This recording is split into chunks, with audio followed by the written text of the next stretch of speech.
আসসালামু আলাইকুম।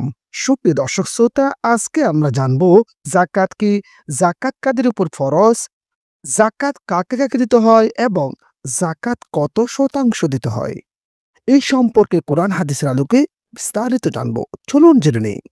তার আগে আপনি যদি আমার চ্যানেল নতুন হন, চ্যানেলটি সাবস্ক্রাইব করবেন। জাযাকাল্লাহ খাইরান। জাকাত শব্দের আবেদনিক অর্থ পবিত্রতা, ক্রমবৃদ্ধি, আধিক্য ও প্রশংসা। উল্লেখিত সবকটি অর্থ কোরআন ও হাদিস থেকে উদ্ধৃত হয়েছে। জাকাত শব্দের পারিভাষিক অর্থ ইসলামী শরীয়ত কর্তৃক নির্ধারিত নিসাব পরিমাণ মালের নির্দিষ্ট অংশ নির্দিষ্ট খাতে ব্যয় করার নামই জাকাত। এবার চলুন কোরআনে জাকাতে কি বলেছেন আল্লাহ। কোরআন মাজিদের ৮টি মাক্কি সূরা ও ২২টি মাদানী সূরার ৩০টি আয়াতে জাকাত শব্দটি উল্লেখিত হয়েছে।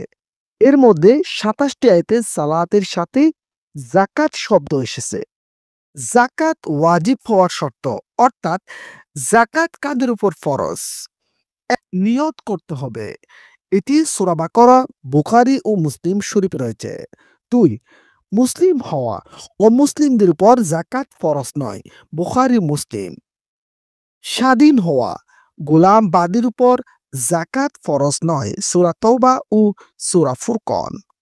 ৪, নিসাব পরিমাণ সম্পদের মালিক হওয়া, অর্থাৎ ৭.৫ তোলা স্বর্ণ ও ৫২ তোলা রূপার সমপরিমাণ সম্পদের মালিক হওয়া। বুখারী, মুসলিম।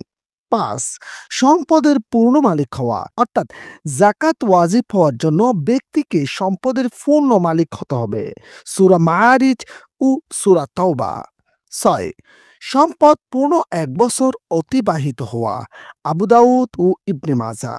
সুপ্রিয় দর্শক শ্রোতা, আমরা ভিডিওর দ্বিতীয় অংশে জানবো জাকাত কাকে কাকে দিতে হবে, অর্থাৎ জাকাতের কাজসমূহ এবং জাকাত কত শতাংশ দিতে হয় এবং কি কি সম্পদের জাকাত দিতে হয়।